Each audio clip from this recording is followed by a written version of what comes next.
you're looking to dive into topics on how to live a happier, healthier, more fit, and long lifespan, then you've come to the right podcast.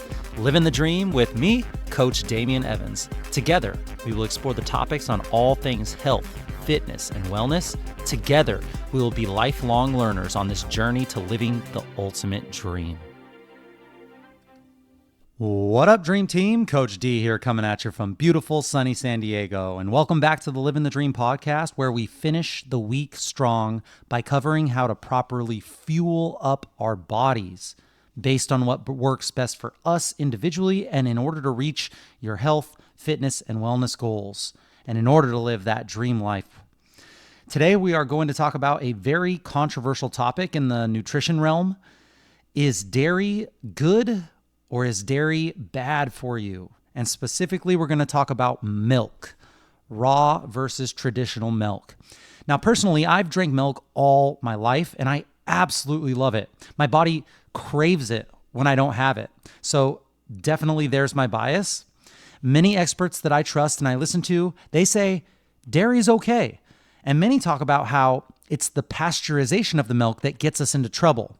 Now, there is the other side, of course. I have a friend who is very high up as a doctor at the Scripps hospital down here, and he told me that he tells all of his clients absolutely no milk. So this is kind of a tough one. I saw on the internet the other day a hilarious meme. It has God talking to an angel, and God asks the angel, "What are they doing down there?" The angel says, "They're making milk from almonds." God looks at him perplexed and is like, "What the heck? I gave them like 8 animals to get milk from." The angel goes, "They don't like that milk." And God throws his hands up like, WTF. It was hilarious. So you can find different kinds of milks, cashew, almond, all the flavors. But we're talking about the benefits of traditional milk coming from animals and the benefits of raw milk. When milk started becoming mass produced, things got a little bit sketchy because these cows, they were crammed into these tight little dirty spaces. They were fed questionable brewery waste, resulting in milk with a blue tint and a loaded up bacteria-laden, just gross substance, really. So then enters Louis Pasteur.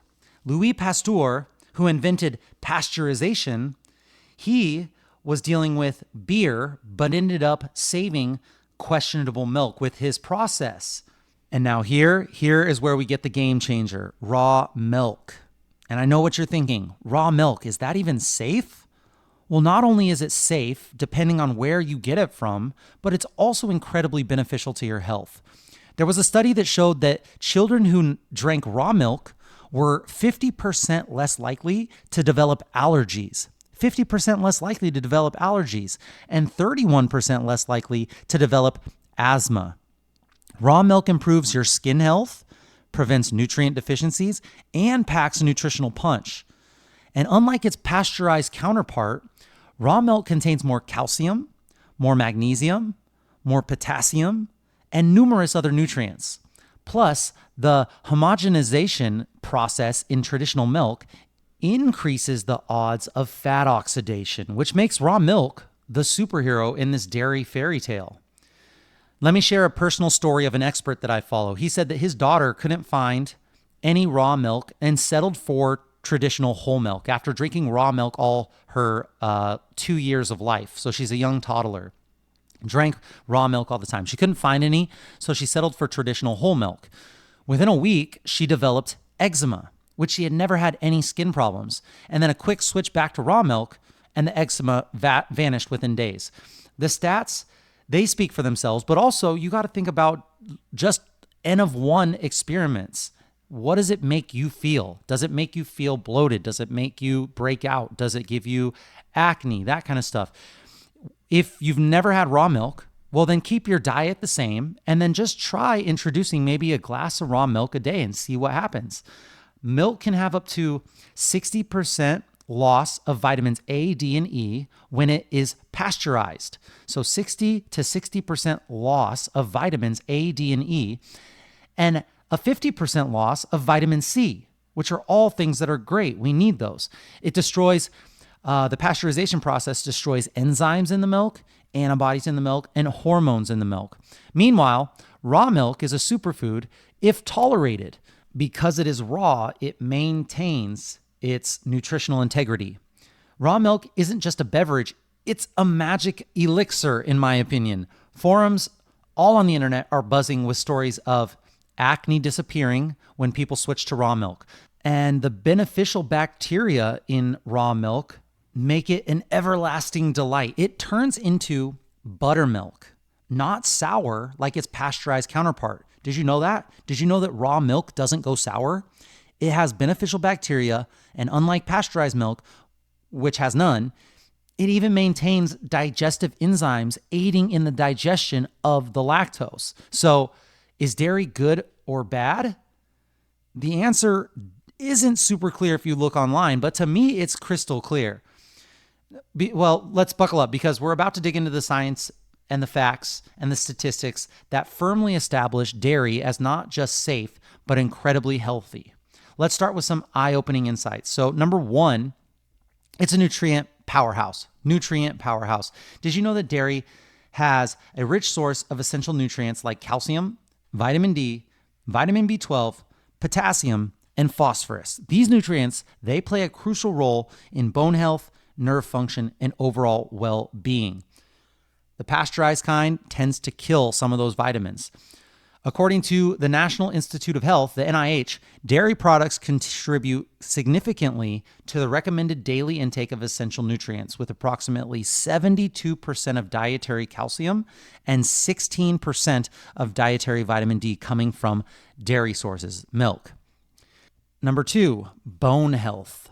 Now, raw milk, when it comes to bone health, it is a standout performer. The calcium and the phosphorus in the dairy of raw milk are vital for building and maintaining strong bones and teeth.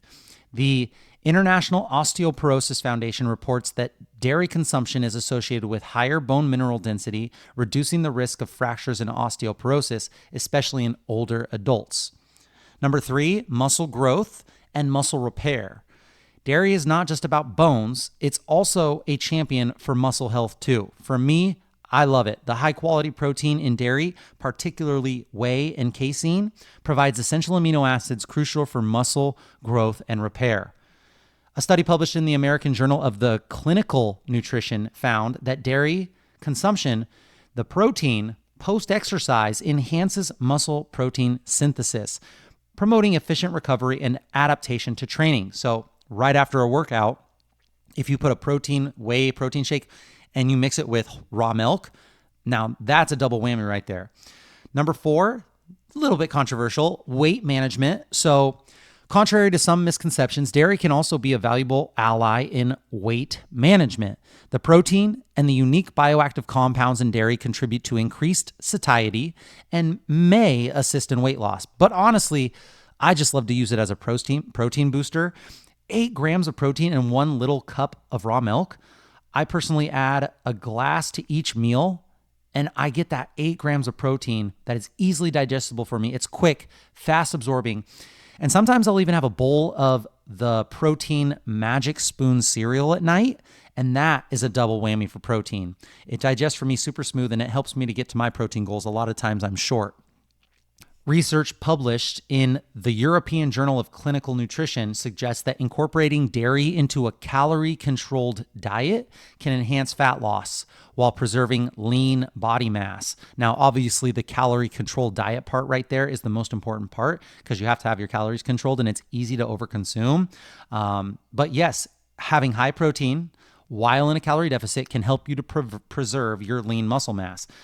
Again, I personally, if your goal is fat loss and you're struggling to get the weight off, I personally recommend removing all liquid calories, even milk, except water, tea, and coffee if your goal is fat loss and you're struggling to lose that weight. Number 5, cardiovascular health. Let's talk heart health. Emerging evidence suggests that moderate dairy consumption it's associated with a lower risk of cardiovascular disease. This is a study that is done by asking people through surveys, so not 100% great. It's not a double-blind, placebo-controlled study, but still we might be able to get something from that. And there was a meta-analysis study, which is a study of studies that was published in the European Journal of Epidemiology. It indicated that dairy consumption is linked to a reduced risk of stroke, coronary heart disease, and overall cardiovascular mortality, dying from cardiovascular disease. Kind of interesting. Number 6, gut health. Yes, dairy products, especially fermented ones like yogurt, are packed with probiotics that support a healthy gut microbiome.